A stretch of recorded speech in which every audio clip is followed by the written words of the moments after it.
we'll open up our regular session, July 1st, 2015. Please silence or shut off your cell phones and join us in the pledge.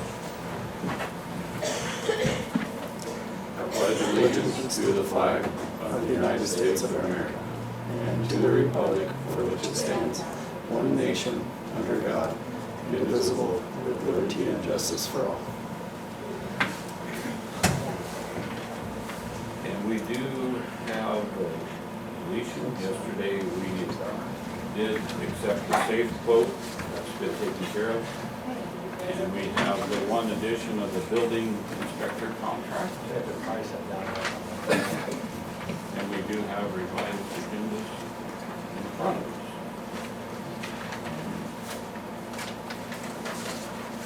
There you go, that's pretty much what I said.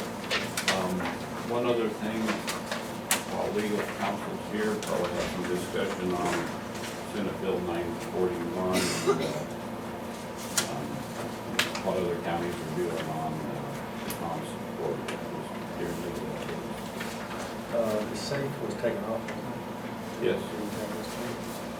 Said that 38 seconds ago. That was focused on marijuana. With that, is everybody up to speed on the additions and deletions? Wait a minute. Okay. At this time, it's the last 10. Any public comment at this time? There being no public comment, we're going to move right on into our agenda, and we're going to start with our addition because Jennifer's in front of us. Okay. And she can move right up into the hot seat. All right. So, Well, I heard back from legal counsel yesterday, and he said as long as both parties agree to have that as far as expiration, no expiration unless both parties, one party or the other party want to terminate it, then everything was good. So Stephanie from Klamath County is back today from being ill, but she's doing payroll today. She will get on it next week to fix that wordage, and then we will get the agreement to sign first, or she'll have her commissioner sign first. She will let me know. And do we have verbiage in there? I know Commissioner Winters asked yesterday, Jennifer, that if there's a need for a price increase that will be negotiated. Is it in there? yeah, this is what I requested yesterday in legal counsel here. Should have a trigger in there that if there's going to be a financial impact, that it will need to be amended. We're going to a contract that's automatically renewed, and they automatically get 10% raise or Right. 3% or 1%. Basically, what it would do would trigger an amendment to it. It talks about, And I have it in front of me. yeah, I mean, it talks about consideration of payment and what it is right now, what we consider to be the maximum if they go over. Right now for building official duties, it's $1,800 a month flat. I mean, it doesn't really say that, it doesn't talk about it having to do with anything about the expiration of the contract. Could you work with legal counsel and staff? Sure. And just have some verbiage in there? At some point in time, since this is an unended contract now, we will, both Okay, counties will negotiate that. okay, And he might tell us that it automatically isn't the way the contract is going to come back with a lot more money, because it says the exact. I have it Well, yeah, here. if the amount is specific in there and it's gonna be changed, then it's gotta come back for your approval. So, but I we just- probably should put that in there just so everybody's clear and don't be surprised. That's where, and it can be an amendment. What? So Jennifer, the other thing that we need to deal I don't know how with you now, could increase it unless they came back. since we're gonna be doing a brand new contract, is the discussion on this arbitrator type position that we would just roll that into contract services. It's not called arbitrator, but the reviewer for the appeal, Oh, right, for the guy that, the hearing officer. whoever it might be, Gotcha. hearing Oh, officer, okay. so that we're contracting for Okay. that service too, assuming that what they said, Right, the commissioners over there in the building Sure. official were gonna Okay. propose that they do. yeah, I will talk to Greg on that Yeah. hearings officer thing. So maybe I better No sense come having back a in separate front. contract for Oh, that, okay. it's just part of all Yeah. the overall Climate County Okay. services. Alrighty, so maybe I should bring it back in front of you guys and once that kind of gets put in there and I show it to legal counsel, once Stephanie rewrites it out. Okay, alrighty. So I guess if I didn't come back in here today. Well, no, that way you Okay. got what we need in there. And our contract actually expired as of today, Yeah, so. but we're gonna continue on and we're okay with that. Yeah. Okay, Thanks, Jennifer. alrighty, Thank you. I'll get that back. Thank you. Next item, patrol sergeant position. We had discussion with Under Sheriff Hall yesterday, advising we didn't have to come back. He's been working with Jay, our legal counsel, CIS legal counsel, or whatever it is considered on our CIS side, to put together the job description for an exempt sergeant's position. I told them that they had come before us for approval of the position. There would still be some work done on the job description, but as far as the position, being exempt, the board of commissioners to accept or not accept that. This would not be adding any more patrol people. This would be for somebody to apply and be selected for a sergeant's position. It's not creating a whole new employee. No application within existing force. All we really need is a motion to accept the sergeant's position and the position. I'll also make it. I'll second. Motion is made and seconded to approve the exempt sergeant position.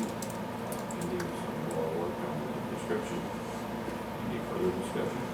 Just for the media, the exempt position is the exempt from the union because it, have supervisory duties and others. That takes it out of the union. Any further discussion? All in favor, say aye. Aye. Aye, motion carries. Next item is the juvenile detention IGA. Same story, we were Jake yesterday. This is a continuation of an agreement that we've had with Klamath County for detention beds. The total cost is $4,200. Just need a government agreement. Continuation of what I think passed right. Yep. I'll make a motion that we approve the IGA agreement for detention beds with Climate County as presented. Second. Was it seconded? Yes. Motion's been made and seconded to approve the IGA agreement with Klamath County as presented. Any further discussion? There being none, all in favor? Aye. Aye. Motion carries.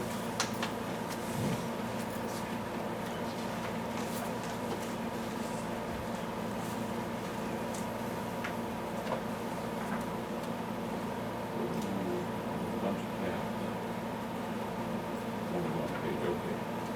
She did Unless we ought to- follow sequence. All right. Moving on down the list, we have 2015, 2017 biennial special transportation provider agreements. You step back, you're gonna give any kind of overview on the STF provider agreements, that's where we're at. These agreements are just as per the contract that we did with ODOT for our upcoming biennium for both state and federal funding for our special transportation program. Our providers that are going to be approving within that are Intercourt Family, Lake County Senior Center, and Southern Oregon Good Well. So I would think we need to do 3 different motions, so we cover I would each one of them individually. Yeah. So before we do those, just I didn't catch this yesterday, the Paisley Court family, Uh-huh. federal amount is considerably higher than the others. She doesn't draw much from the state funds, she gets more from the Yeah. It's their, for her program, it just work better. And the other funds are more flexible, so we try and use those for, save those actually. Okay. And those are reimbursable. All reimbursable dollars, correct. 5310 does have match, and that match is paid from our state funding, which is allowable.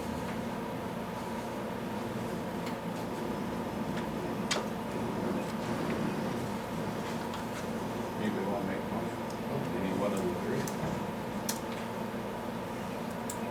Well, I'll start with Lake County Senior Center Association agreement as presented. We approve. I'll second. Motion made and seconded to approve the special transportation fund service agreement between Lake County and Lake County Senior Center. Further to That's the Senior Citizens Association. Senior Citizens Association for our senior citizens. It serves both north and south. It's gonna be a bad day. Any further discussion? All in favor, say aye. Aye. Aye, motion carried. I move that we accept the agreement between Lake County and the Southern Oregon to the well. What's Second. stated in that? I'll second. Motion has been made and seconded. Any further discussion? I was much more enthusiastic about There being none, all in favor? Aye. Aye, motion carried. The third one for the third commission. I'll make a motion to accept the special transportation fund services agreement between Lake County and Court Family Services to Paisley. Second. Motion been made and seconded. Any further discussion? All in favor, say aye. Aye. Aye. I'll abstain. And we have one abstain. Thank you. Man, that was tough. I was rocketing through this.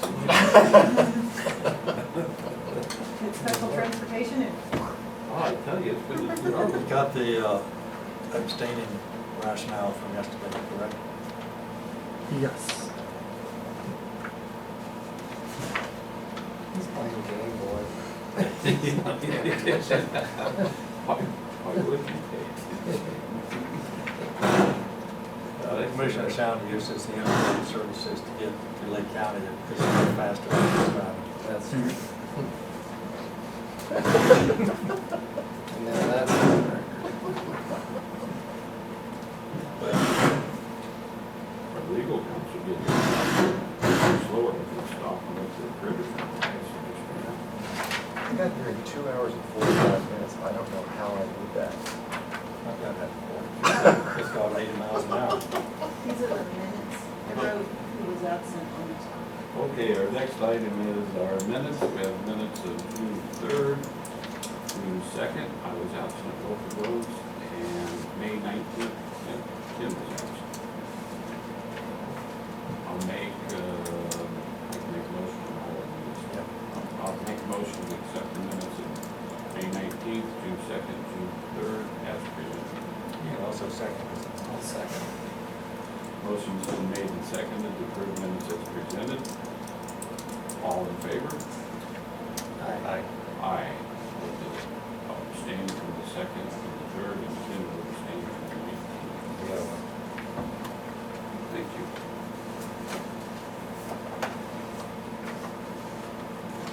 I didn't spell abstain. Didn't vote. That's why he's. Oh, no, I'm leaving. Okay. Do you ever need to take a short break? Do you have things going, because we're going pretty fast? It's okay. I'd be nice. It's gonna take a long. Today is not the day to be nice. It never pays to be nice. Okay, legal updates, and before we get into that, if we're going to be talking much about the Oregon is weed friendly day. Yes, it is. I believe that I would have within all of them. So, Bill and our DA was invited as well, I don't know if he's in court. Yeah, we're ready. so we'll take a 5-minute break and see if we can get a hold of Lieutenant Hopper. Under Sheriff Hopper. Correct, Rick yesterday, numerous times. So we've got a hearing.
So it's 18 minutes after 10, we'll come back into session. We have a short update.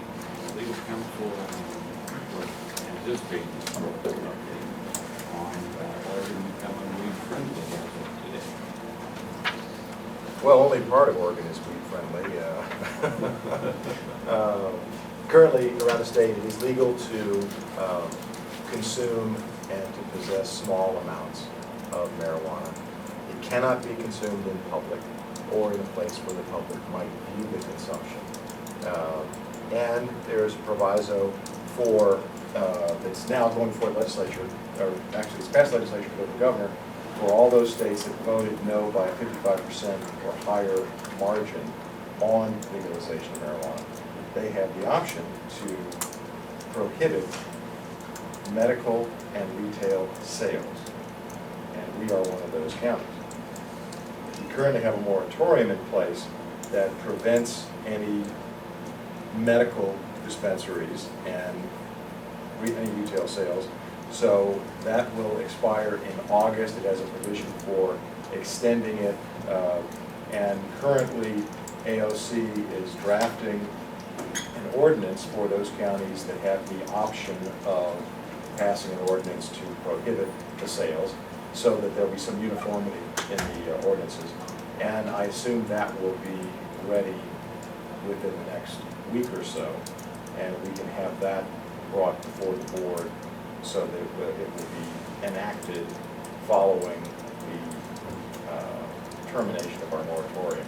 So it'll simply go forward So, that Mr. way. Bailey, I know there were 6 components in the one piece of legislation, and there was several, there were 7 items, and I don't remember the 7th item.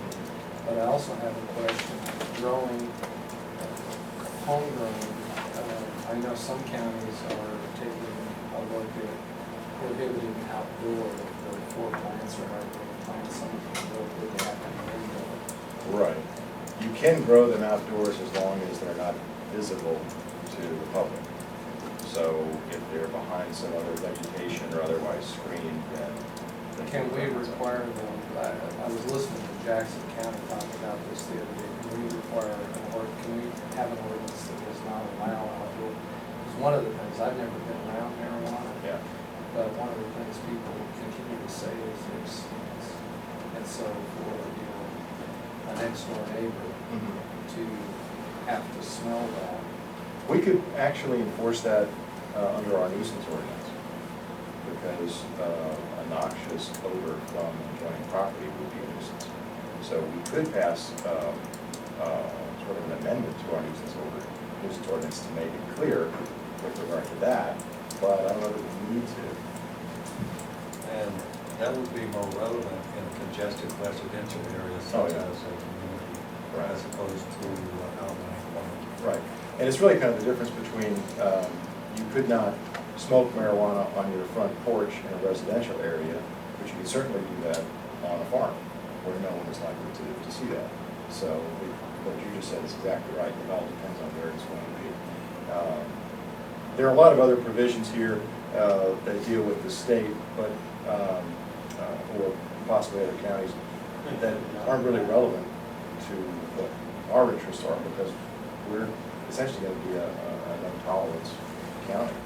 And my understanding, and I think that the vote was that way too, our 2 incorporated communities have the same option. We don't Yes. have jurisdiction over those 2 communities, but I'm sure we'll be sharing what we do with them, just, see everyone be the same. Right. Relative to the communities, I agree, Christmas Valley is where I received 2 or 3 different complaints on the smell, and that's unincorporated Christmas Valley. So, we are dealing with a broad range of livability. Well, it's going to be difficult for someone to grow anything outdoors that has a large smell, because you're limited in what you can actually grow. There are 4 plants, and I don't remember the specifics on the size, but you can't have a large operation, so. One of those scenarios, Christmas Valley, that's certainly the commission's, is there are several, they have medical marijuana, and several people can reside, quasi-resides in the same area, so it multiplies the number of plants. Oh, so they have like a community farm Yeah. out there. Divided by the number of residents. And so with this new law, medical marijuana, people that hold a card are governed differently, because they're allowed more plants and so on, so we can't control that. No, and the 2 government agencies are working to unify their regulations, so we won't have that kind of a problem. How it all comes out, we're not going to know, because the regulations don't have to be enacted until January 1st of next year. So it's all going to slowly work through, and to show you just how slowly it's going to go, retail sales are going to be allowed next year,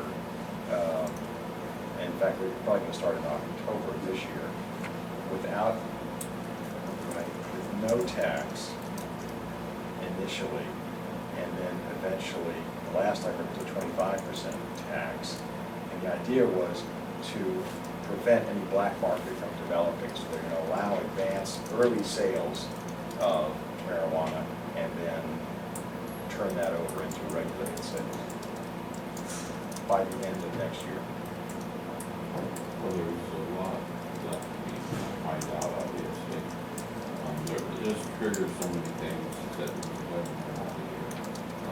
Whatever we do as a board, if we go to legal, which will not probably be the way I would think, we have to think of the impacts it has, law enforcement, what's going to be. So, Oh, absolutely. because there's a financial impact when we make a decision.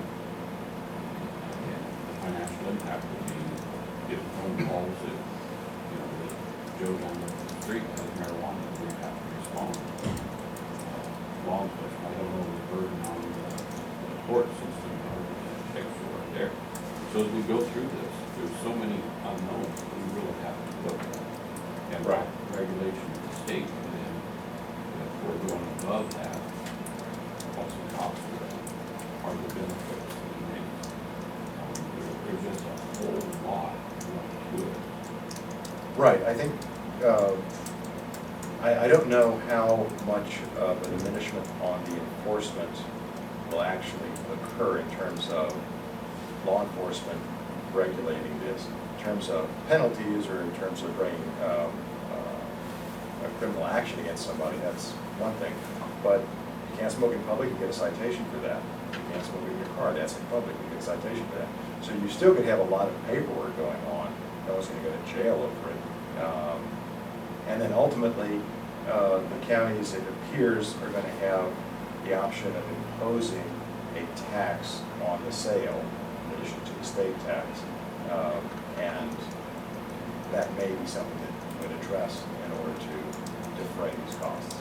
A couple of things, Mr. Bailey, because I know I wanted our DA here today because he has sent a handful of emails expressing your feelings on this and the letter sheriff, of course, because we were going to have this discussion.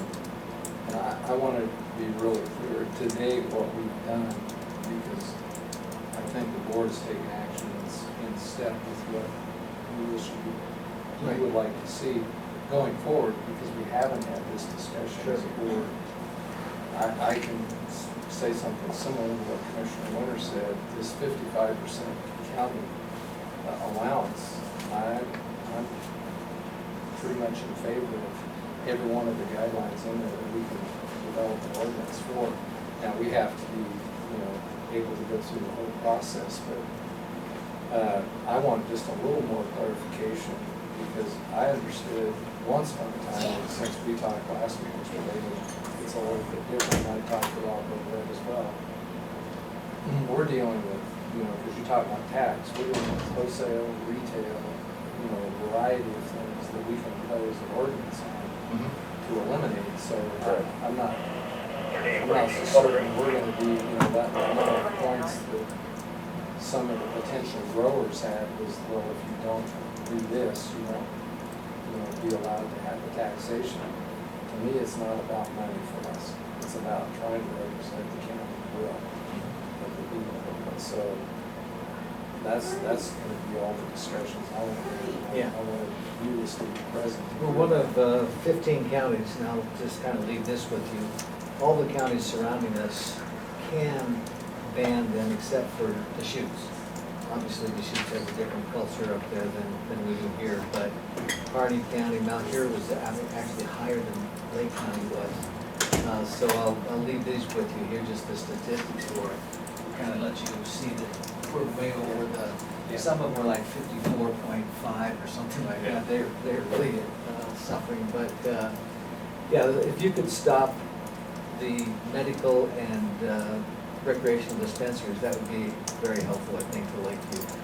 From a law enforcement standpoint, I don't think there's going to be a whole lot of difference in terms of impact on what happens in the jail or what happens out on the street, because most of the people that we deal with now, in the last 3 years, I think there's only been maybe 3 people that we actually arrested and charged with crimes for possession of less than a pound of marijuana.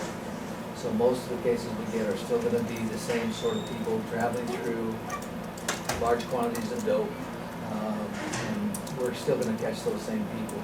So, Euless, you just said something that's an important distinction. You said in Lakeview, and that's the issue here. Well, Lake County, the entire county. Well, the town of Lakeview and Paisley, the city council's gonna make that determination. That's why I believe we need to be, Oh, yeah. you know, totally engaged with what we're doing. I don't know which way they're going. It's an ordinance. I'll be shocked if they don't. Well, I will be too.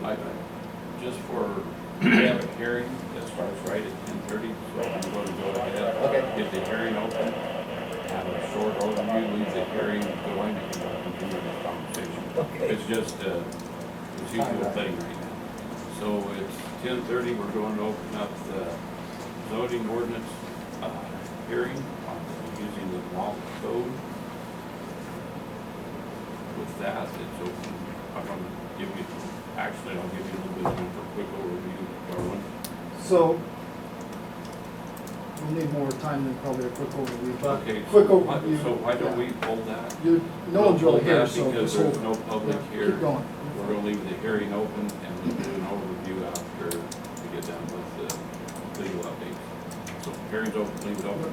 Yeah, I'm Okay, gonna contact both Paisley and Lakeview about doing the same thing. But I think that the more you can kind of control it, the better off we're gonna be as a community. But I don't think it's gonna have much impact in terms of the kind of people that come through that are still gonna get charged with crimes. I do need to let you know that our tolerance, at least I'm gonna encourage the law enforcement, that our tolerance for marijuana in terms of outdoors sort of stuff is probably gonna come down. It's gonna be less tolerant than it would have been maybe a year ago. Because if the law is gonna be so broad that it allows a lot of recreational use, my feeling is that comply with that law. So if people are out smoking dope in public, I'm gonna encourage police officers to give them a ticket, write them up. So that everybody will be complying with, if they want recreational marijuana, they'll have to comply with the law. And if they don't, it's like now, for example, we have possession of less than an ounce, it's not a big deal, it's a $650 fine, but if they don't show up for court, I charge them with a crime for failure to appear. So there are consequences to not being responsible for handling marijuana the way the law allows. So just letting you know that that's kind of the, I talked with Under Sheriff Powell a little bit, and they're just misdemeanors now if you get caught out in public smoking, am I correct on that? Yeah, but And what does that, I'm asking, what does that mean through the court system and fine? it's a Class B violation now, they're today. So if you're smoking dope in public now, it's gonna be a Class B violation, so it'll just be a light traffic ticket, and I don't know what the, it's probably around $200, I guess, on what a bail schedule is on that. So it's not gonna be significant, but it'll be something to deter people from. So then you would have the hammer if they don't show up to take Exactly. care. If they don't show up, it's actually a crime. So we'll make sure that That's they. from my understanding of the way. We just wanna make sure that everybody's responsible for it. If they wanna do it, then be responsible. So, but I'll be contacting the city of Lakeview and the town of Lakeview. And, City of Paisley. Paisley, I live in the city of Paisley. city of Paisley, to do the same thing. 'Cause I just think it's, over in, if you watched the news last night, in Medford, they are giving away marijuana. They are, until 2 o'clock. They're giving it away. Free weekday. In order to encourage their customer base, basically. And I just think it's a terrible thing for the community, but we are governed in many respects by Multnomah County and Lane County, so this luck, I felt It's all very, in print right here. I was just very grateful they adopted, that they were able to get the 55% vote on banning it locally. 'Cause I think Well, that's one helpful. one of the points in there, talking to Rob Levette and to our legal counsel, is that there are communities that within the county that voted, that county voted 55% plus. Yeah, Some of the communities less than that, less than 55. Yeah. But they're governed by the overall county vote because of the district lines Yeah. for voting, so I don't know what Lakeview voted as a town or Paisley as a Yeah. city, but they are included in the 55%. the one thing I would encourage you to do is look at that, if you're talking about banning outdoor grills or whatever, I understand that you can have, we all have nuisance ordinances on smell and stuff like that. Just historically, what happens is then it's he said, she said. It smells bad, I couldn't smell it. It didn't smell bad to me.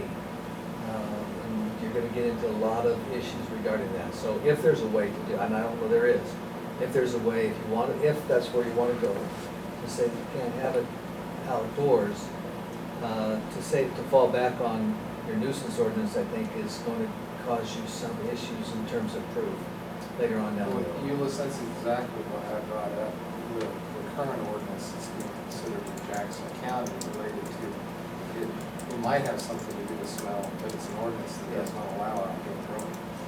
Right, and you do have, if you look on Ninth Street, you go past Ninth Street, you're in a residential area and they're growing down there. Sounds like right up here in the city limits. Yeah. The Yeah. heck of a road. We've received numerous complaints over the last several years about outdoor grows inside the city limits, outside the city limits for medical orders. We'll have to work with the. There's not a lot you can do. We've had to protect those medical grows from people wanting. Well, as long as they're within their terms, then there's not really an enforcement standpoint on it. Well, that's why if, and I will count on legal counsel to give us guidance here, but if you're not allowed to do it by ordinance, by county ordinance, and outside, then it doesn't matter what Right. he said or she said, But it's outside. Right, no, I understand that, but the other thing you run into is if it's a county ordinance, then it's enforceable by county deputies. The state police will not touch a county ordinance, nor will the town of Lakeview touch a county ordinance. So, I'm just throwing that out there, that if we do that, then all of those calls that come in will essentially be hitting the sheriff's office. And my understanding is 38% of the population did want this. And so that's a lot of folks out there that are gonna test these waters. And so I just see that there's gonna be a tremendous amount of call volume, because I've heard the riffraff around town now for 7 months of, well, in July it's legal and we're all gonna grow it and we're all gonna do this and we're all gonna do that. And so I think at least initially, there's gonna be a substantial amount of calls for service that come from the sheriff's office responding to this. My neighbor has 12 pot plants instead of 4, or I can smell it, or he's smoking it in his backyard, or whatever the allegation is. But I see that there's gonna be a level of education that occurs in the next 6 months to 12 months, because everyone's perception is it's legal now in Oregon for recreational use, and we're gonna push that home. Those that wanna do it. And just an idea on marijuana plants, we're not talking about something like this. We have marijuana plants that are 8 to 12 feet tall and as wide as a Christmas tree, and they have buds, which is what they smoke now, as big as your forearm. So, in Christmas Valley. And so it is, it's gonna be interesting. I think Judge Nichols will be telling a lot of people as to what the regulations are and how to use the roads. The baseline is that it cannot be grown in public view, right? Can't be what? Grown in public view. Yeah, but again, that's just, we're gonna be, it's gonna be vigilant. I think there'll be a lot of people out there And the thing with, that are gonna be stepping over the line. oh yeah. A lot of medical marijuana people today just don't, they won't stop growing marijuana. It's almost like a religion to them. It's really sad to see the addiction that they've got to them. I mean, you can grow 6 plants with medical marijuana card, up to 4 people, so you can grow 24 plants. I think actually they are increasing the numbers substantially. Actually, I Some think of the there's a things that you're proposal doing. to the legislators right now to allow them to have 99 plants. Yeah. So, it'll be an issue. For medical. Yeah. And so, anyway, if you need more information, feel free to give me a call or something, or. But the sad thing updates. is the hammer that comes behind pure possession is anything over 8 ounces. Anything over 8, no max, anything over 8 ounces is an 8 misdemeanor. And that is trouble. I think the real problem you're gonna get is edibles with kids. That's the real problem. That's what we need, I I think the legislature is just way, they have no clue what they're getting into. But, anyway, give me a call if you need me. I appreciate the time. Anything else you'd like to add?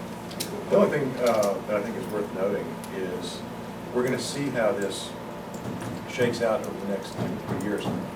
Because I think the aim of this legislation is to take away the incentive for medical growers to grow more than they need because they can sell.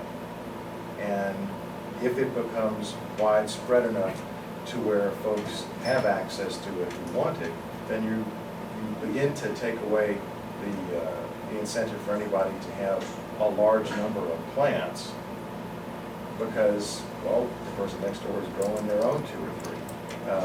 And so it could even out. Now, it can be different, you know, where we are, we're close to California, it's not legal in California. Farther east, it may be another issue as well.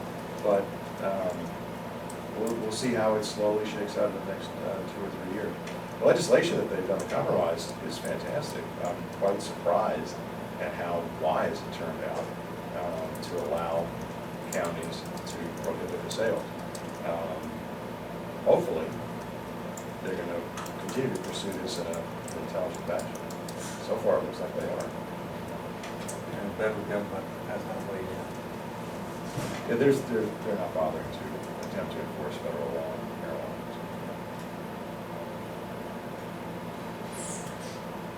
Well, we have more discussion. As of today, it's legal.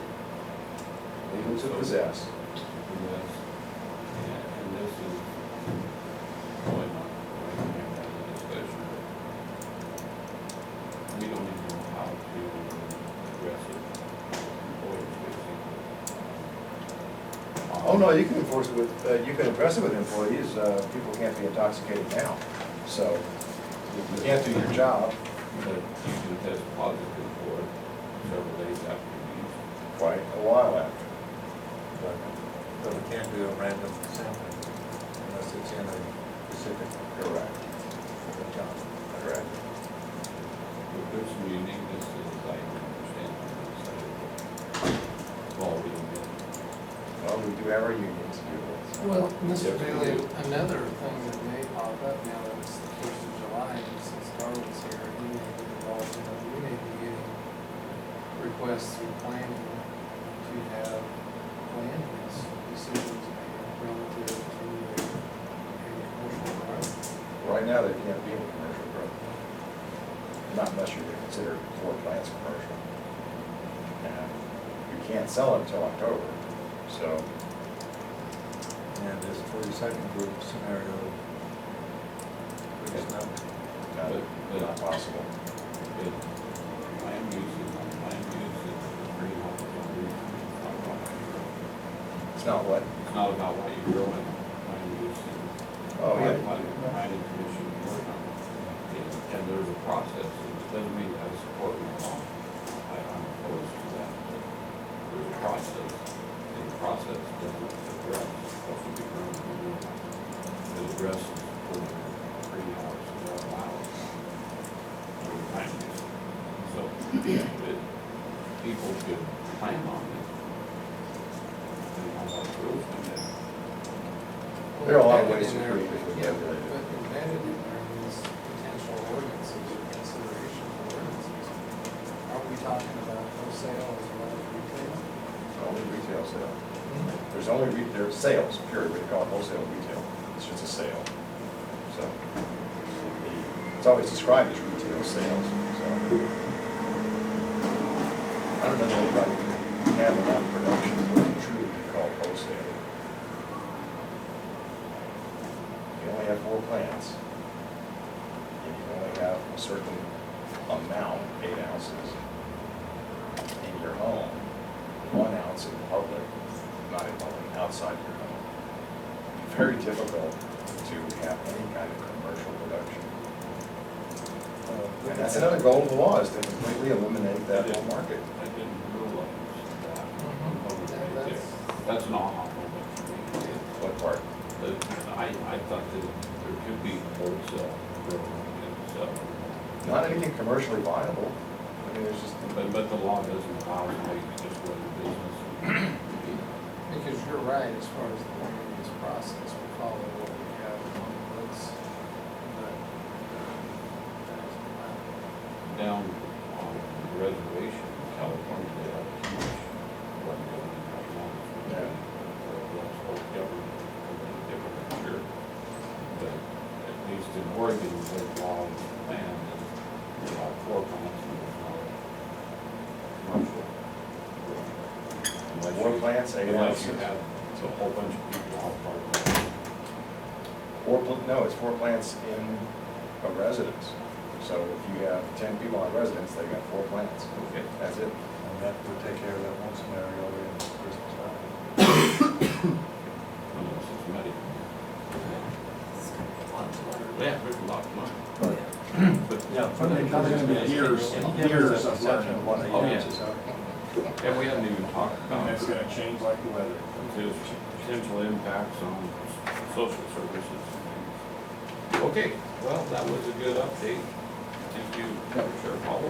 We'll come back to our public hearing for the overview. Garland, please step up. You speak to the audience. I brought this there if you to want. scare you guys. Yeah. So, I left my packet in my office. a lot of this is just copies. Since we have so much public here, I thought I'd make some copies. Since this is such a big deal. Actually is. We won't know until they get. Yeah. We won't know until they move it to 5%. I'll leave all this stuff.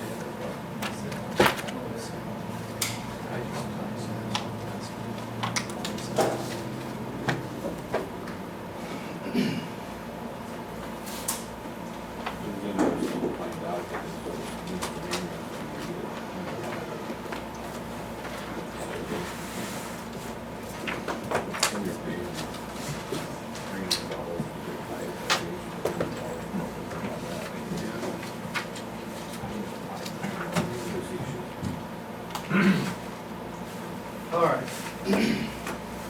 Bear with me 2 seconds here before we order this. I want to start off by saying first, thank you. I know it's been a long process. 4.5 years ago, you guys hired me to take care of what we're talking about today. And, you know, I've heard within the last week that DLC will open up the grant cycle again within the next couple months. And for counties to apply for grants to update, you know, certain sections of their ordinances or complete, you know, overhaul. This is gonna feel like a complete overhaul when we're done with it. But I do fully intend to apply for a grant to work on the comprehensive plan, so it's another topic, but it is definitely completely related to what we're talking about today, which is the zoning ordinance update of our exclusive farm use zones, which is the A1 and A2 zones, and also the forest use zone, which are resource zones, as they're referred to in the comp plan. The history of the process under which we're meeting today, back in late fall of 2013, I applied for a grant, which was an idea I had to develop essentially an ordinance that any county that wanted to could adopt that would completely fall in line with state required criteria in the ORS and OAR language regarding land use. I approached the Eastern Oregon counties, of which 11 said that they were interested of the 17, and then also had Lane County as interested. The state ultimately denied my grant that we applied for, but then subsequently then approached all the counties in the state and called pretty much the same approach I was trying to take, the model code idea, and of which there was only, I think, probably 8 counties that were really interested statewide to do the state's approach. They ultimately picked 4 counties, us, Union County, Wasco originally, but then it was transferred as the planning director left Wasco and it went to Hood River County and then Coos County. They hired a consultant to do the model code, which is these 3 zones that I'm talking about. Some other counties have a mixed use zone of mixed farming forest, but I don't need to get into that. Ultimately, the consultant then held not hearings, but meetings, kind of kickoff meetings with all the counties that wanted to do this. Then they chose 4 counties of which we were chosen. Then earlier this spring, so that took some time. All of 14 was kind of this meetings to decide who was going to end up getting assistance from the consultant. In February, we came out with a schedule. Then in March, on the 17th of March, we had a joint meeting between the board and the planning commission, of which the consultant was here. Over time, the consultant was here. And she kind of gave us, Darcy gave us a rundown of how this process would work and kind of gave us an outline of the drafts that would eventually be what we have today as the proposed and recommended drafts from the planning commission. And those were sent to the LCD before the 14th of April, and then materials were prepared for the planning commission. They held their first meeting on the 19th of May and continued that meeting until the 2nd of June, at which time they made recommendation to move the drafts forward for your approval. During those meetings, there were minor updates to the drafts. I say minor, and yet I've got a few, little sticky notes in here. Originally, just those 3 zones that I talked about were discussed, and those are found in our current zoning ordinance under Articles 2, 3, and 5, respectively. But there's a lot of discussion between the 4 counties and the whole process of streamlining the procedures that counties would take to approve land use decisions.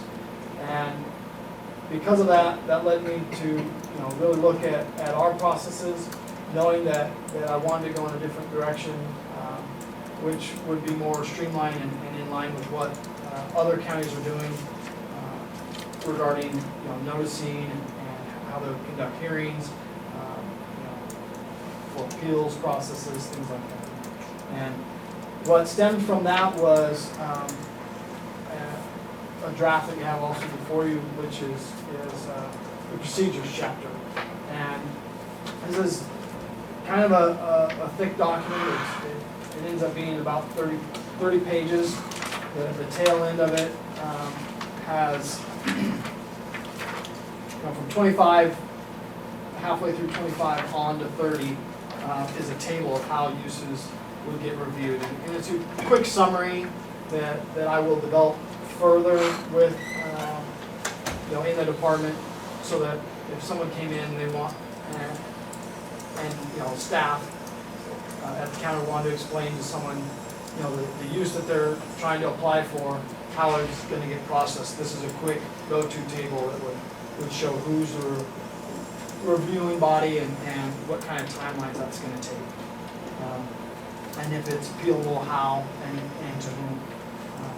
But the majority of this procedures chapter covers, or is covered by currently Article 1 in our ordinance, which talks about zoning permits, which have been the director's approval, my approval. And then Articles 24, 28, 29, and 30. I feel like I'm moving one out.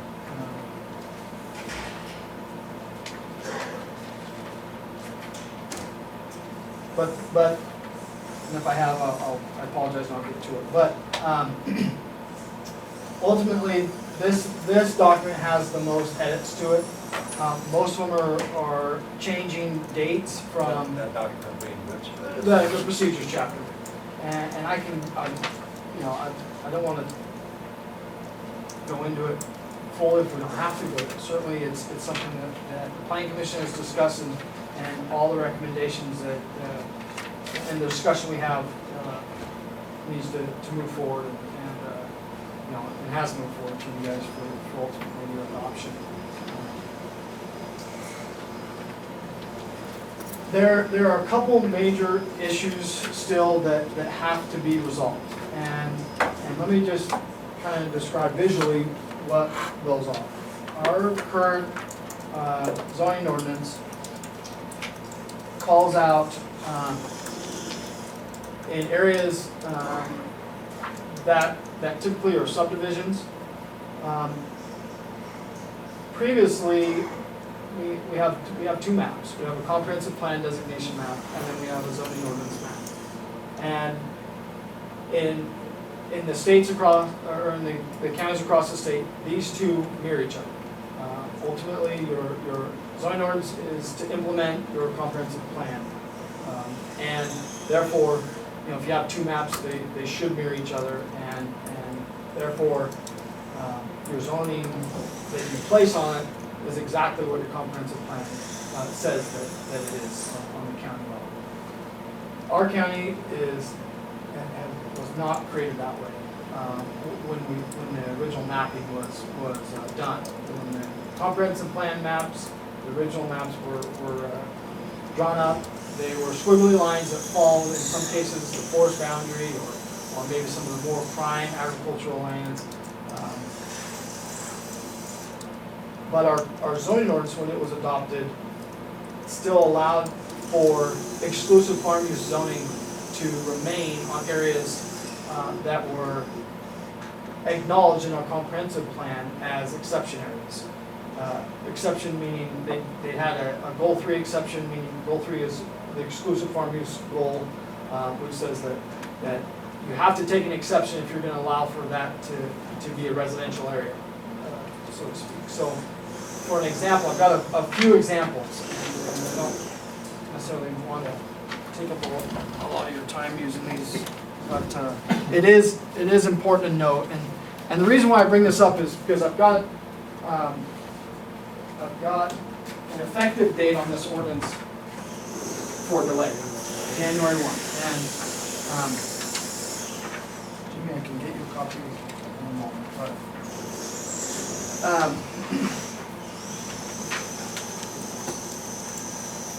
you're looking first at a map of Carlin Lane, Lakeview Lane, up in north of Summer Lake. That's critical to say trash habitat. Yeah, it's not drawn on this map, but yeah, we're gonna. Don't worry about that. So, the map you're seeing is I've given you a comprehensive plan map and I've given you a zoning ordinance map. The comprehensive plan map is the one that's got the yellow outline in that Anna Reservoir subdivision. And again, on this next map, which is up at Drew's Lake, or sorry, this one's off Old Lake Road in Christmas Valley. Same kind of situation, where we've got that yellow is some kind of residential comprehensive plan designation, but you can see from the other map I gave you that it's all green, and that green is an A2 zone. So our zoning ordinance currently says the A2 zone, if you've got a parcel that's zoned A2, but it's designated as farm residential or rural residential, that you can go through the zoning permit process for something that's a non-farm dwelling. If we adopt this zoning ordinance, and we fully intend to, that's the plan, to get in compliance with state statutes and minimums. If we were to adopt this, the current language cannot have these zones allowing for these types of uses that aren't typically allowed in these zones. So the state has told me that the only way to correct this problem is to go through some kind of mapping process in which we'll, you know, likely need to hold public hearings and, you know, therefore, and possibly even notify the people within these originally accepted areas, and then hold hearings and adopt new maps. I disagree with that.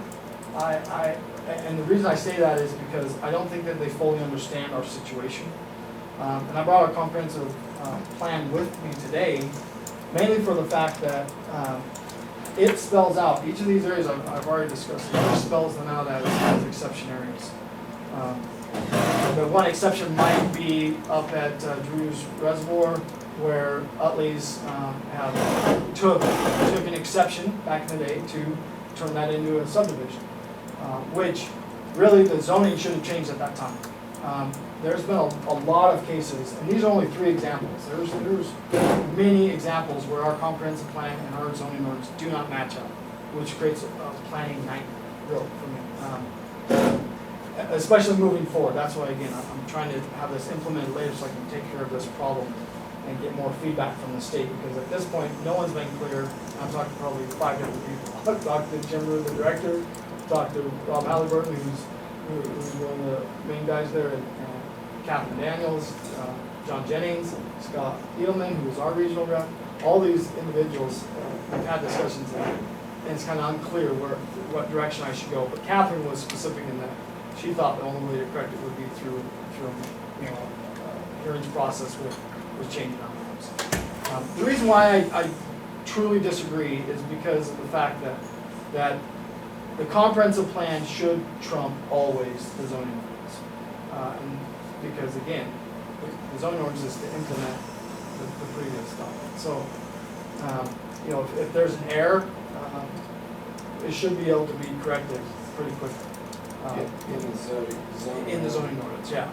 And for another example, I didn't print it, but we've got some areas where, like in the urban growth boundary, where out by Hunter's Hot Springs and Rabbit Hill Road on the east side is within the urban growth boundary, and Geyser View Lane at that northwest corner of the urban growth boundary. We've got some of that designated as industrial, but it's got an A2 or an A1 actually zoning ordinance designation.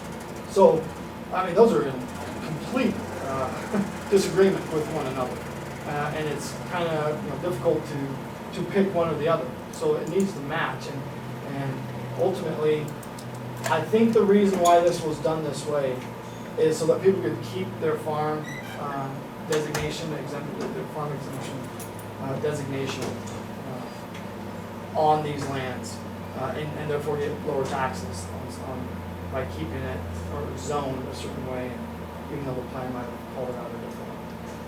So that's the long of it. I need time to actually implement these documents and to make them effective. If we were to call them out, say 30 days, there's definitely no chance I would be able to take these now 60 and 26 and 30-page documents and throw them into what were only 3-page sections, and really be able to present something to the public that looks good and is workable. We've got a lot of existing applications out there that will be different because of the criteria that is now. So we're in the hearing process. We don't have any public here, but this is moving right now, the hearing process. So I'll hold questions until we close the hearing. Is there any more of an overview for all we're going to act on today that you went through for these model zoning things? Or anything else that you see on public record? I will bring up one other major issue, and we can all flip to it. It's on the exclusive Article 2, the exclusive farm use zone, the A1 copy. It's the should be 60 pages. You're looking at. Which page did you take? On page 26. This is by far the most major change in not a good way that I see in the whole document. Which page 26? 26 of 60, oh, sorry, not on the procedures one, on the, you're looking in the procedure, yeah, there you go. So, under section 2.09, it's got A, large tract standards, and then it's got 1, A and B. And these standards are completely different than what our current zoning ordinance allows for. Currently, our A1 zone, which this document is now replacing, allows for an 80-acre farm dwelling and a 160-acre farm dwelling. An 80 if it's designated as a agriculture on the comprehensive plan, which most of the A1 zone does reflect that, so it does mirror that in most cases. But then 160 acre for areas designated as range on our comprehensive plan. This language that is now in the model code is straight from statute. It does say this. It does say it in ORS language, and I brought that along with me just to reference it if we want to look straight at that, but it does say that. So the discussion I have been having is, previously we were acknowledged as meeting state statute, and they allowed us to adopt a zoning ordinance that allowed for an 80 and 160 acre minimums for farm dwellings, which on the Goose Lake Valley, an 80 acre farm dwelling probably can fly. You might be able to live off your land at 80 acres. 160, say in areas that are really, probably previously sagebrush, and may or may not have water rights, maybe not. It depends. If you're bringing in all your hay and you've got cattle, maybe you're going to be able to still make it work. That's not the real discussion. The discussion is, the state is saying that we need to move to this 160 and 320 acre minimums, and I, again, completely disagree. I don't think that this is fair, and I also don't think that the public is really, obviously they've known about our update, but and this change happened in the state statute. I was trying to look for the date. I think it was early 2000s. But regardless, this is the most major change that the document, in my opinion, we've got to make a determination. When I had the discussion with the Planning Commission, I really felt that we needed to stick with the 80 and the 160, even though the state says this. There are ways to do what they call go-belows, when like the valley, the Willamette Valley, and these areas have anything on the west side of the state, roughly, will have 40 acre farm zoning designations, and even 20s and 10s in some cases, because of it's high value farmland. This is saying that on land not identified as high value farmland, that the dwelling can be considered, in conjunction with farm use if 160 and 320, and I really, again, I think this is why it's very good that we don't implement this till January 1st of 16, because of the fact that we can adopt this today, and I feel that if we put it to 80 and 160, that we would have maybe some fight back from the state. I don't know yet what that's going to mean, but if they tell me, okay, we're not going to appeal your decision, ultimately now you have adopted this new ordinance, and it does say 80 and 60. They may say, well, you're not in compliance with state statute, but that to come into compliance, you need to redesignate those lands that appear to be rangeland, or you need to designate a go-below zone that allows for 80 acres. This is why I disagree with if they were to tell me that, because I feel that we've already done that. It's already been acknowledged. We have a living document that, yes, is out of date currently, our zoning ordinance, but it allows for that. So if we've been allowing for it since the adoption back in the 70s and 80s, and been applying it all this time, I don't think that it's right for us to change this now. And partly I can go to the fact that when I was in Harney County, we did a zoning ordinance update. It was minor. We didn't touch at all this issue, and we left it the same. Which, and there was 160 across the board. it wasn't a 320 acre, and they call their two exclusive farm use zones, exclusive farm and range use. I think that's maybe to try to, you know, say that it is EFU, but it is in some cases probably range, but they kept that lower. So I kind of have disagreed with the state, thinking that this is not, I don't believe that though we say range, I don't think that we're meaning range in the way that the state is meaning. I think we are calling these exclusive farm use zones, and therefore that's what they are, and they can allow an 80 and 160 acre farm buildings. So, on your overview, what you were saying is this when we come out of the hearing, go to this discussion that we can look at. Any other overview of the zoning ordinance? Probably not as an overview. Okay, is there any public comment at this time? There being no public comment, we're going to close the hearing at 10 minutes after 11. At this time, this is whenever the Board of Commissioners, the council will have discussion. Darwin's hit us with a lot of information. I'm going to ask one thing before we get into what he was just talking about. Yesterday, you had mentioned that it references some of the sage grouse. And here's someplace I didn't see it. No, this does not reference sage grouse yet. No, and it doesn't address marijuana at all either. So I think though, by the time January 1st rolls around, we might have those rules out. We might be able to throw them into the final, on January 1st, I might be able to, and then that will require separate hearings. But I might be able to tie it all into the document without now going back and renumbering everything. So, if we, what I'm hearing, there's so many things here that can be worked on. Why would we adopt it today? Why would we continue a hearing and adopt it January 1 and have all those things taken care of? Because for one, the notice that I sent to DLCD at 35 days was specific to these issues. I would have to send a separate notice to DLCD if we're going to adopt new language in our zoning ordinance regarding, you know, sage grouse or medical marijuana or recreational marijuana, the growth of it. So it has to be a separate process. Well, there's the sage grouse in that, and I'm going to throw those over to the side because we're time to.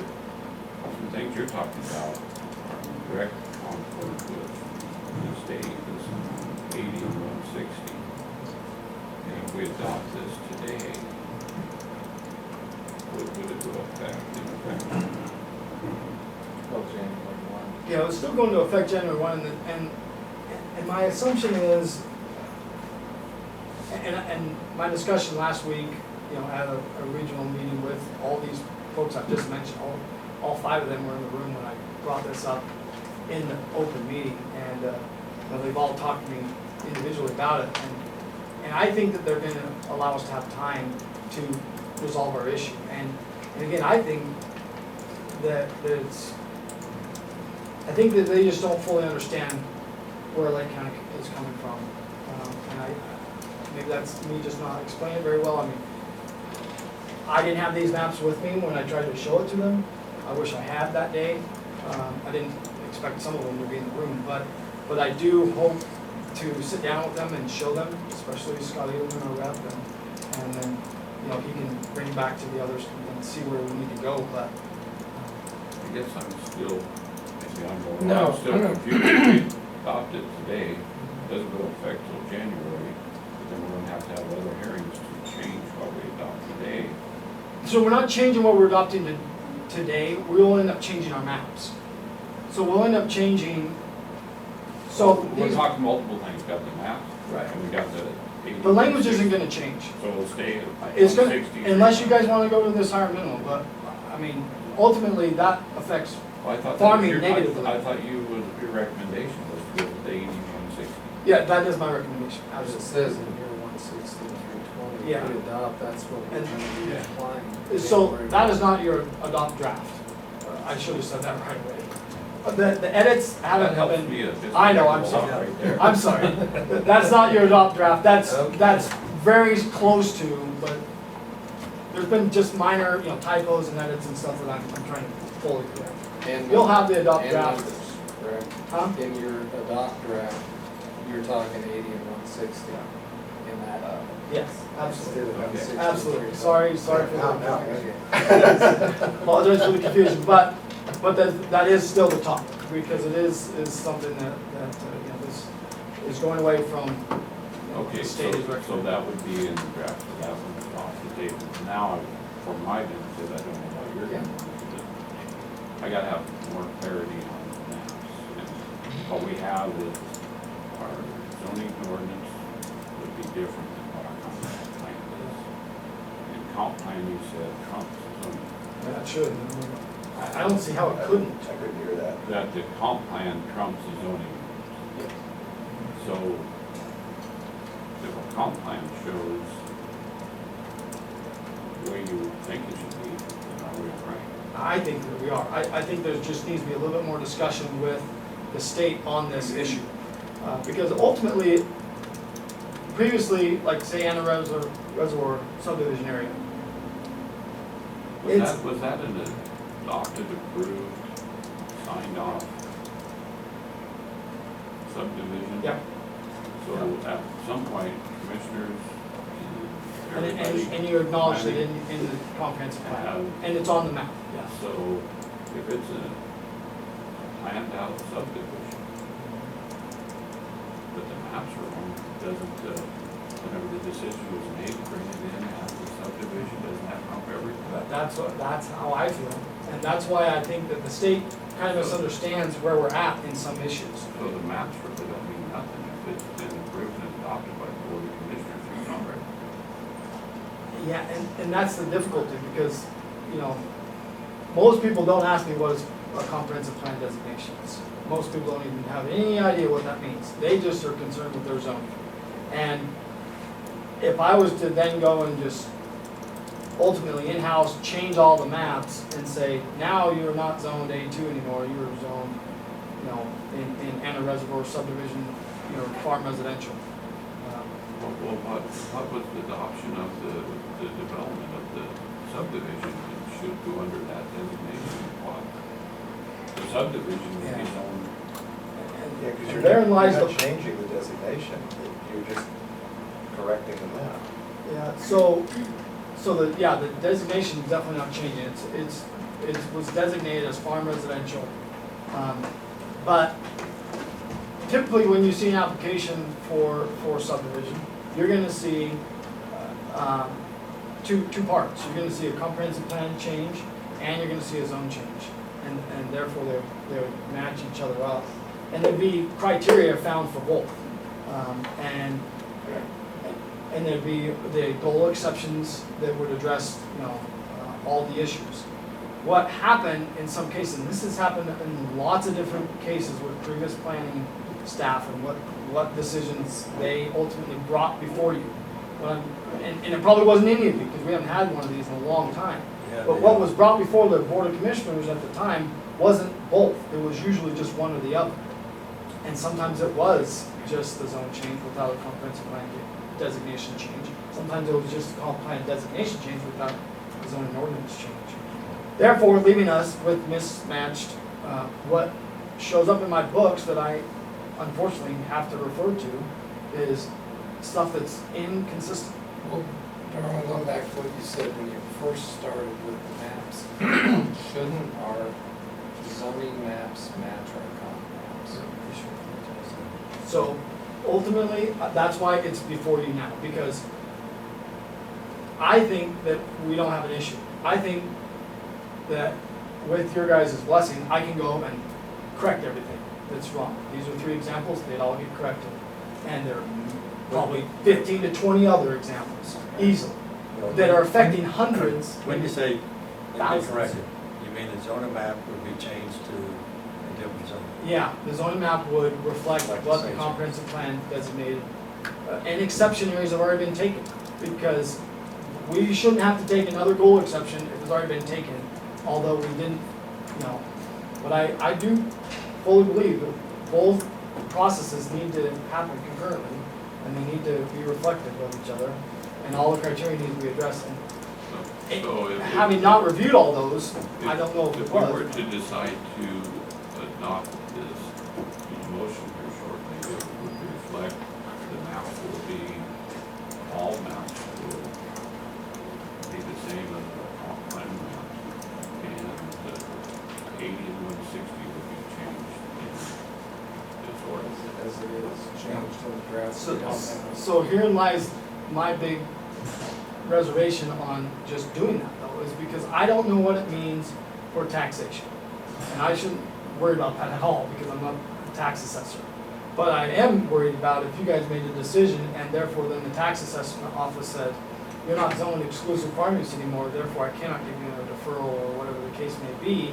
And now your taxes went from $50 a year to $500 a year or whatever the case may be, because now you're zoned rural residential, farm residential. You went from industrial to now, from ag now down to industrial. So that, Let me make sure I'm following this. I thought you said that the only thing that needs to be corrected are the incorrect maps. The zoning isn't gonna change. the zoning would have to change Okay, I guess I'm not following. Match the comp. to match the comp plan. Because the comp plan, like on these maps that you're seeing, there's two different colors. There's a comprehensive color or zoning designated, a comprehensive plan designation, which reflects the original maps that were adopted. And then there's a zoning ordinance color. So what we have is we have That's people, farm residential, but it's got a zoning of A2 agriculture. And our current zoning ordinance, the one, not current, but the one we're about to adopt, won't allow for what had previously, say this scenario, someone in this area wants Wait, to. let me just stop it for a second. Yeah. The issue is, the state has a new comprehensive plan, right? And we have to have an ordinance that is going to track that, with the exception of this 160 to 80, right? So we have to do that. And when we do that, there are a few of these maps that are wrong. So it doesn't sound like we have any choice about doing it, if I understand you right. Yeah, the maps are inconsistent in what the model code, what we're proposing to adopt allows for. Right. Currently, our ordinance allows for these inconsistencies. The original adopters of the zoning ordinance comprehensive plan allowed for inconsistencies in zoning, and I believe that it had everything to do with taxation. And maybe it was just a fear that their farm exemptions would go I can tell away. you now, they'll be lined up waiting to talk to us. If we take them out of farm deferred, we'd like a higher tax rate. Yeah, see, that question needs to be asked, because I don't know that it'd be legal to change someone's tax status through a comprehensive plan change. That seems to me to Well, and be it's a model code. wrong. You The can't, zoning. that's not how ordinance you is not change even tax on law. the plan. And we're in a unique situation. Other counties, again, do not have these inconsistencies, from what I've been told. Everybody's eyes were like, you got, when this was brought up. Even Jamie Damon, who was in the room the other day when we were talking about sage grouse, when I had mentioned that to her, was like, whoa. Well, I don't think you should adopt anything until this question's been answered, right? That's where I've been leaning the whole time, and it's the time frame in here. I guess what we could do is ask the state for a time frame for adopting it. So, the scenario is what language would change, I guess. Or would we go back to an inconsistent rule, or would we just correct the maps? And that's where I still feel we can adopt still, but not have it implemented until later, so that we can work out the updates to the maps, which, again, if it's a taxation issue and the taxation on these parcels won't change because they've already previously shown that they are in farm use and they should be allowed to have that farm exemption, then I think that's the case. So are all these that you're talking about, are they subdivisions? Because as a general rule, I believe that if there's a 10-acre tract and you go through conditional use, then you get back tax 10 years and it changes the. Yeah, I believe that designation. so are. Most of them probably are. However, I don't think that all of them were, there's some that were created before our documents went into place, before the 70s. So probably the Anna Reservoir subdivision was before the 70s, before our local, rules would take effect. Therefore, you had people out there who But may have. I guess my point is, there's no conditional use needed because these are all subdivisions. No, that's. Because a conditional use triggers Yeah, so, the taxation. so that, again, you touch on exactly the problem. Because our current ordinance allows for not a conditional use permit, but a zoning, planning director's approval through a zoning permit process, which is very, very, very minimal review. As short as 5-day review. And it's done administratively. Administratively, not planning commission decision. But that's not in line with state statute, and they don't allow for that. So ultimately, we have to change our maps, that has to happen for the zoning layer. I mean, the comprehensive plan layer is probably not gonna change in any of the examples I gave you, but there might be some examples where there might be, it might be rezoned as residential, and yet we, for some reason, saw an agricultural designation on it because planning director, they got a lot on their plate and just forgot, or they were ignorant of the actual laws and didn't really look at it all. And I'm not trying to throw anybody under the bus. I'm just saying, when I look at files in our office, there's many, many, many cases where only one of the 2 steps was taken. And again, which left inconsistencies and left, in some cases, processes which didn't have a review process that matched the comprehensive plan designation. So Darwin, is there anywhere in the state rules that allows for existing designated uses that were approved to remain that way no matter what we do with matching the zoning and the comp maps? So the people that are currently and have been under those rules or uses are allowed to stay that way, but this is for any future changes. And that's what I'm hoping is the case. Well, that's something we need to have answered because we can impact a great number of folks who believe they went through the process properly, made investments and decisions based upon the approval. And we can't, after the fact, kind of hit them over the head with something completely different. The only case in which the only few cases in which I think that this is gonna cause a problem is when in some of these subdivisions, there might be one large landowner who has multiple lots and is currently using for agriculture, even though it's, maybe 1 or 3 or 5 acre lots. But they are under a farm deferred tax, rate. And most of these people, and I wish I had a GIS coordinator to really punch out these numbers for me real quick to say 95% of the people in the Anna Reservoir subdivision, of those 300 lots or whatever, are already not getting a tax deferral anyways. They are already, so it's not gonna matter one bit of difference if we correct the map. I think that 95 or greater is gonna be the case on most of these. And if someone has one of these areas, and is farming it, I don't think that they're gonna be affected. I wish I had that answer for you today, but it's one that the state hasn't been Can we clear wait on. until we have that answer? And I will comment really quickly, since we need to have a little issue, that I really enjoyed your placement ad of typical blue screen with the GIS coordinator. Yeah, you just kind of threw that in subtle. Yeah. Here's where I still think we're gonna be okay, because, and again, we can delay this another 2 weeks, but ultimately, map changes have to happen.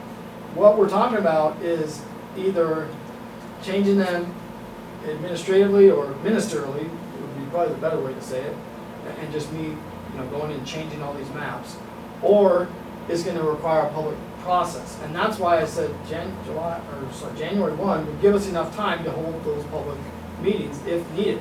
What ultimately could happen is that if there are a few of these people who are in an area which has got a comprehensive plan designation of not agriculture or rangeland, which has already had an exception taken, if those people want to remain in an agricultural zone, they would have to then reconvert their land from comprehensive plan designation of not exclusive farm use to an exclusive farm use designation of either A or range, agricultural range. Those are only two areas that are actual exclusive farm use designations. So, and we only have two zones that are exclusive farm use zones, the A1 and the A2, the ones that we were amending. Looking at the ordinance here, Denise pointed out to me that we will be proposed to adopt. It states right in there that whereas with the proposed changes, updates to the official zoning and comprehensive plan maps will be updated and adopted as well as clerical updates to existing articles of zoning norms. Staff will need time to make these changes. And that's what you've been pretty much saying, but whenever it gets to us in the hearing process and for us to adopt the ordinance, it's usually done with fine. So that makes me very uncomfortable sitting here to adopt an ordinance that's, for lack of better word, subjective to what can be worked on. So the language isn't gonna change ultimately. I don't, in no case do I think that the language is gonna change. So that's why I only have the effective date as later. Only thing that's gonna change is the mapping. And they're gonna go one of two ways. They're either gonna match up with the comprehensive plan designation, or they're gonna say, I don't wanna be under that, farm residential or rural residential designation or industrial land for the one that's in the exclusive farm use zone. I wanna be matched up with an exclusive farm use zone so I can have, my farm exemption. Definitely no way in jeopardy. So this went through hearings with the planning commission. What was their recommendation? On this to move it forward and that we figure out this mapping issue. They all are fully aware of this mapping issue. They know that it's gonna take a little bit of time, but they, again, I present the same material and again, it's 100% my opinion that the language isn't gonna change. So what's the harm in delaying this adoption? And actually, when we adopt, we're lockstep with the changes on the map and everything else. Even though the language won't change, darling, because you're not gonna implement it Right. until January 1. I don't think there's any harm. Jim Bailey can say, otherwise. I think that at least puts this, to the side, at least for a minute, so I can focus specifically on the mapping part, because it's a separate process. I'm gonna have to do a 35, if I have to do a 35-day notice. The worst case scenario, if I have to do a full review process of our maps and can't just, go in and strike out the, stuff that is not in. I would be more comfortable with approving, adopting this model ordinance when you're able to sit there and during the update say, there will be no further changes, this is what we've got. That would make me feel more comfortable than all these steps we might take between now and January. So, yeah, so I understand where you guys are coming from. I feel comfortable adopting today mainly because the language to me, I don't think is gonna change. What is gonna change then? Just the mapping, the part that actually allows for the rules that we're now gonna be putting in place to all of the stuff that's out there zoned and designated being So if able to. if we adopt forward. today, that says the maps will be changed, and that's where the one part of the rub is, when the maps are changed to meet our comprehensive plan, people that have been in a certain tax designation for many years could all of a sudden change. For me, without knowing the impact to our residents, I'm not comfortable. It's gonna change when you adopt the ordinance. That's when the change is going to occur. And when that happens, then the maps are gonna be outdated and they just get corrected as a ministerial task. But it's the adoption of the ordinance that's gonna change people's tax status. That will happen at that moment. So, And we have no idea of how many, yeah, we experienced it differently on taxation, on fees, on it that's what you're telling us, right? Because, It may change, I don't know the taxation side of We it. could have. Well, Oh, yeah. Unknown that concerns us. All I know is that the draft, the ordinance that is before us is a model code, it's what the state has said is what your exclusive farm use zone should look like, and your forest use zone. There's no way around the language that's in the documents. Most of the things that we've talked about are clerical corrections, and the major issue was that 160 and 320 issue. And that's been changed.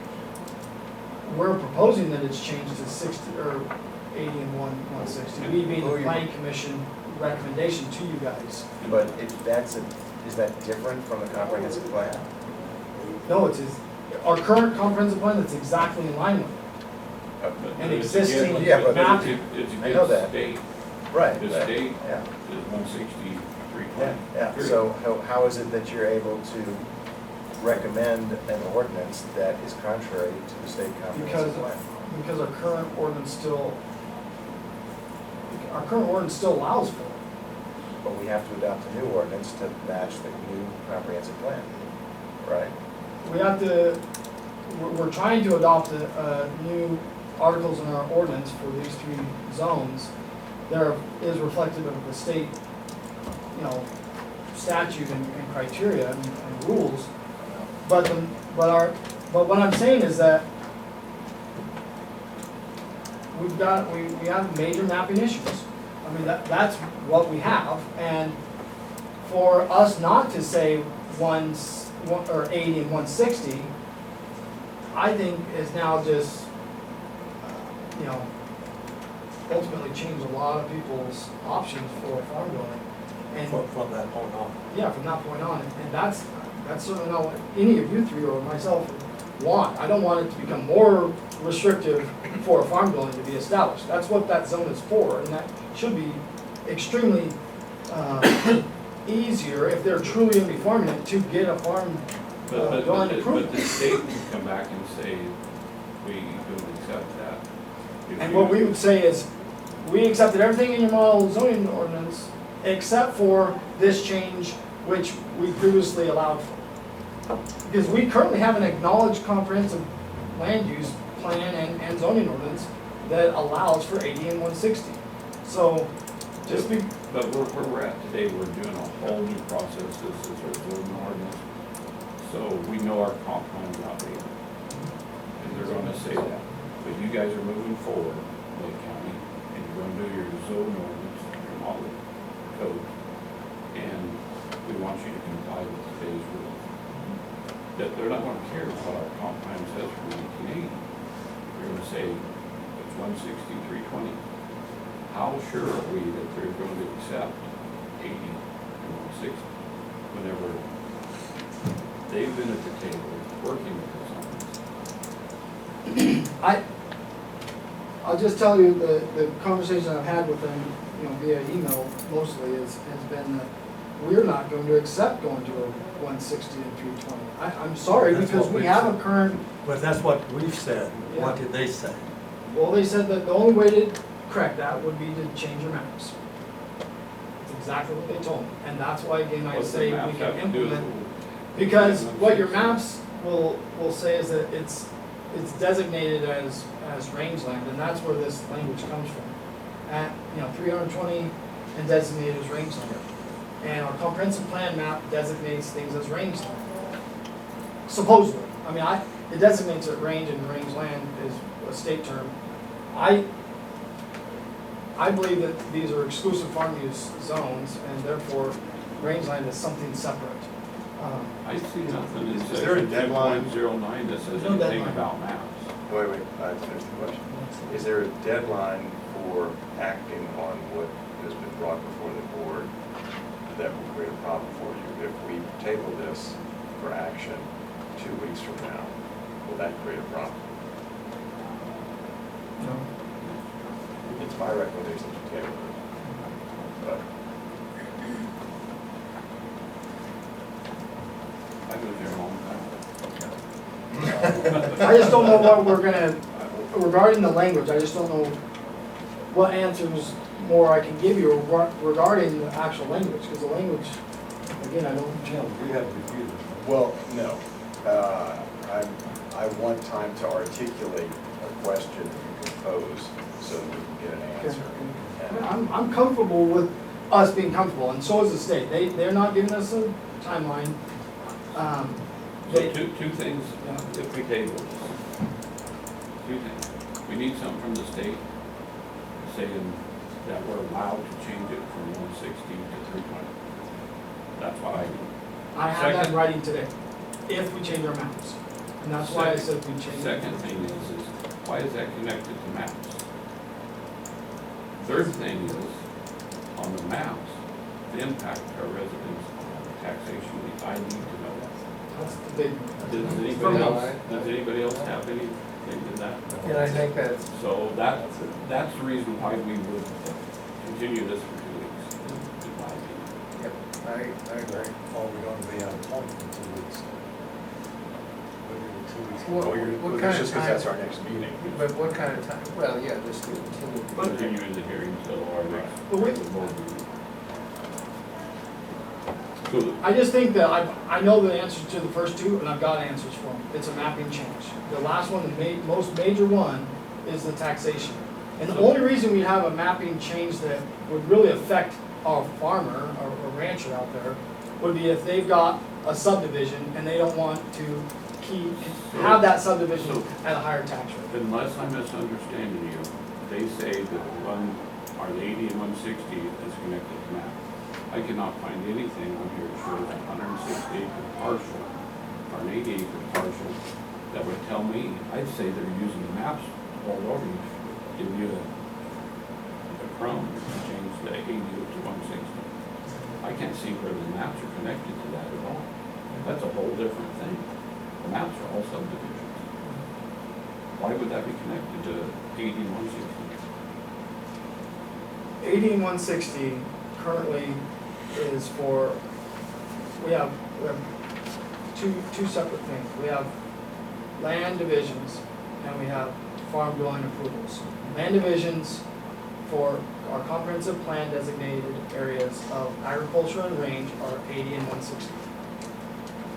Farm approvals, currently in our ordinance, and there's been in our current comprehensive plan, which has been acknowledged as meeting, at least on adoption, was meeting state criteria and rules, allowed for an 80-acre farm dwelling in the zoning of A1, and it also then allowed for the A1, 160-acre minimum, if it was designated as range under the comprehensive plan. And then the A2 zone only allows for 160 acre farmlands. And in either lands designated as agricultural range.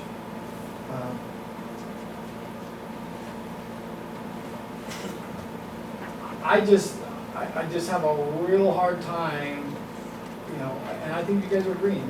We're not, I don't think it's acceptable for us to go to a 160 and a 320. I think what's going to happen is that we will change the wording or the language on our maps to reflect what we have already previously been approved for of 80 and 160s. So Darwin, I've got a little bit different question. It deals with the third item that you said you can't address right now. I'm trying to repeat what you said earlier. The farm use in a subdivided area, the farm use designation, so the lower taxes, and you're estimating about 5% of these lands that we're talking about, the affected ones.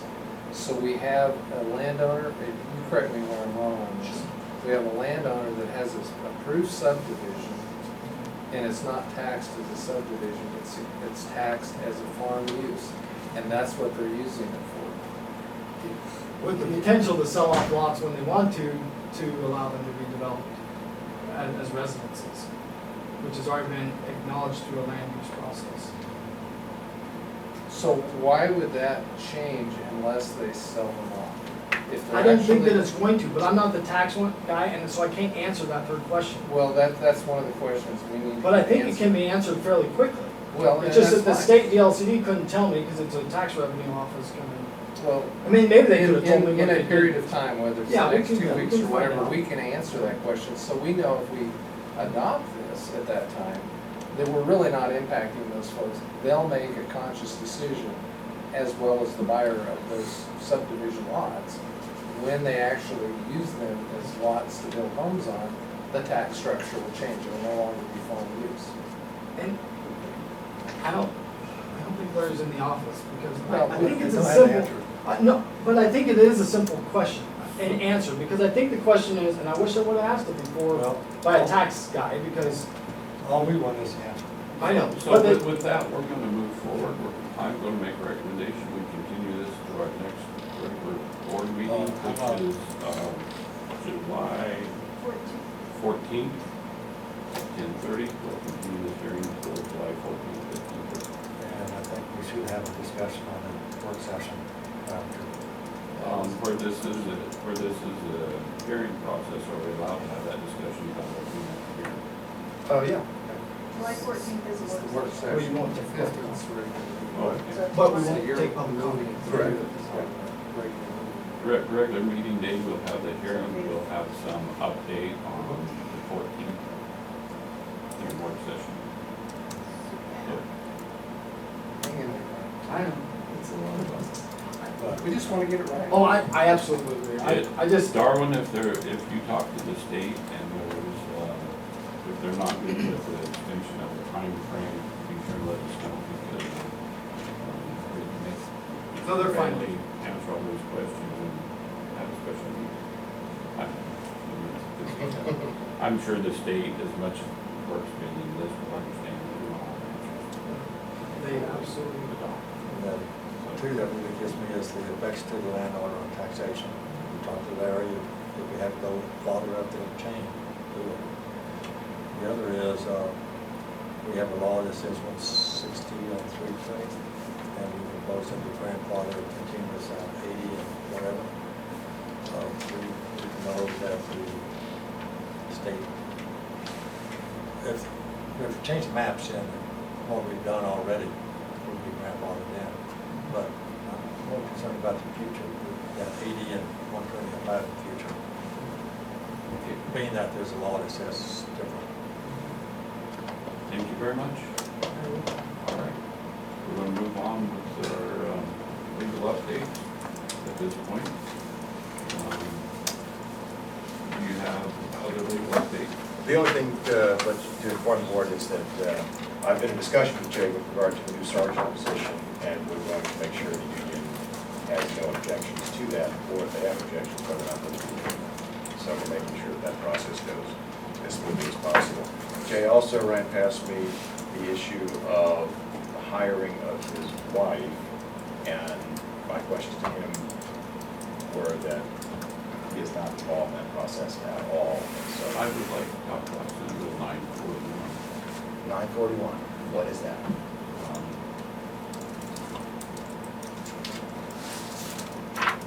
941, Senate Bill 941, we probably talked about a little bit earlier. Tell us things about. What is it? Is that the second amendment? Yeah, it's not about the Second Amendment, it's the new law that was put into place that you have to have background checks. Oh, to yeah. give a firearm to another family member. We've done our Second Amendment resolution in support of the Second Amendment. Since then, the state legislature, and it's been signed into law, Senate Bill 941. I thought Denise had sent you a resolution from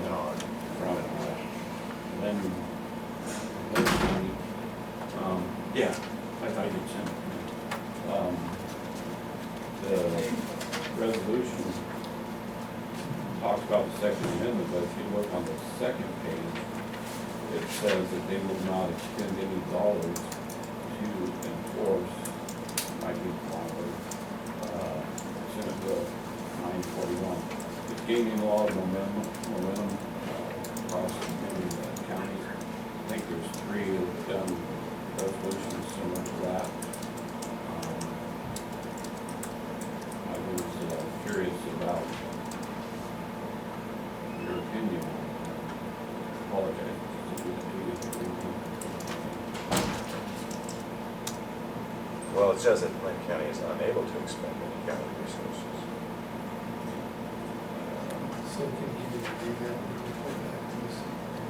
Yeah, why don't you review that and get back to us and see Sure. what I want to do. I would like to follow suit and be able to support this.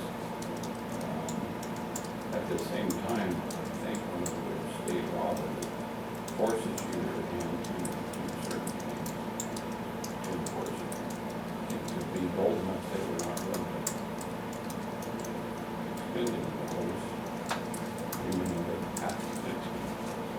I just sort of want to believe it Okay. on it. And there's, Yamhill County's just setting up to do it this week or next week. We have similar resolution. Okay. We would. I will certainly take a look at it. Do my part to protect the republic. With that, we do have any executive session. No, no. With that, we'll